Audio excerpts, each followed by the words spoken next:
Pubblico delle grandi occasioni in Fiera di Pordenone per l'apertura di Cucinare, il salone dell'enogastronomia visitabile fino a martedì 17 febbraio. Madrina d'eccezione è stata Deborah Serracchiani, presidente della regione, assieme al vicepresidente Sergio Bolzonello.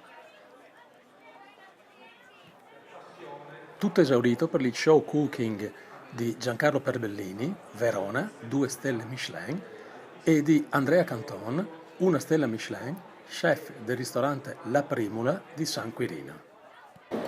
Siamo a Cucinare e oggi l'appuntamento è che l'Osteria Turlonia di Fiume Veneto, nello show cooking proprio della Fiera Cucinare. Siamo con Federico Mariutti, classe 1984. Oggi lui presenta il coniglio bianco della Valcosa al radicchio di Treviso Tardivo. Vorremmo chiedere proprio a Federico Mariutti come mai il coniglio della Valcosa. Coniglio bianco della Valcosa perché è prodotto nella zona della Valcosa, appunto nostra pordenonese, da un caro amico anche produttore della cipolla di Cavasso della Valcosa, e la scelta naturalmente è incentrata perché è un coniglio di casa nostra, non un coniglio di importazione. Quindi questo è, utilizzando i prodotti del territorio, che è la mia filosofia, abbiamo iniziato da qui.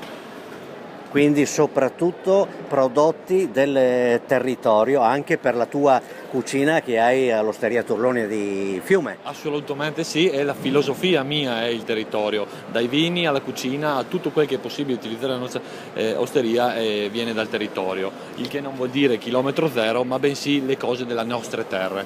Vedo che farai oggi anche, o comunque presenterai, una marmellata di radicchio. Sì, vi farò vedere come fare una marmellata di radicchio che diventa gustosa, e qua da noi nessuno è abituato a mangiarla, e quindi vi farò vedere la preparazione simpatica anche per farla velocissimamente. Ci prepariamo agli assaggi, grazie.